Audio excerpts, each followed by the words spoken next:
That's purely corrupt and in the purely private interest. But a complex middle case is, I want to be elected. I think I'm a great president. I think I'm the greatest president there ever was. And if I'm not elected, the national interest will suffer greatly.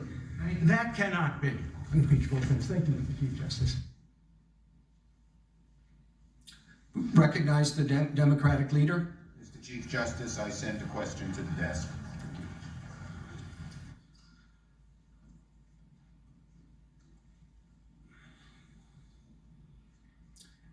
The question is for the House managers.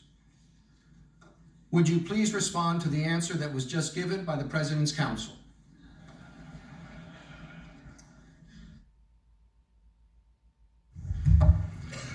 I would be delighted. There are two arguments that Professor Dershowitz makes. One that is, I have to say, a very odd argument for a criminal defense lawyer to make, and that is, it is highly unusual to have a discussion in trial about the defendant's state of mind, intent, or mens rea.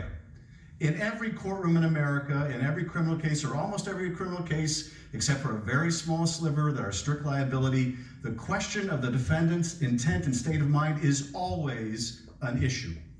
So this is nothing novel here. You don't require a mind reader. In every criminal case, and I would assume in every impeachment case, yes, you have to show that the president was operating from a corrupt motive, and we have. But he also makes an argument that all quid pro quos are the same and all are perfectly copacetic. Now, some of you said earlier, well, if they could prove a quid pro quo over the military, now that would be something. Well, we have. So now the argument shifts to all quid pro quos are just fine, they're all the same. Well, I'm going to apply Professor Dershowitz's own test.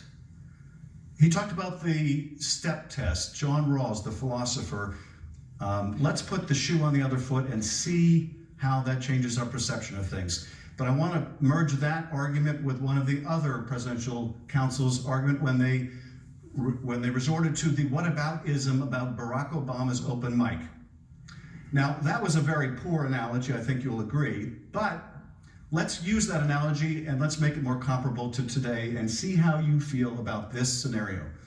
President Obama, on an open mic, says to Medvedev, hey Medvedev, I know you don't want me to send this military money to Ukraine because they're fighting and killing your people. I want you to do me a favor though.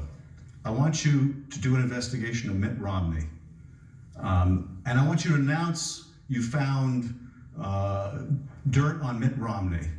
And if you're willing to do that, quid pro quo, I won't give Ukraine the money they need to fight you on the front line.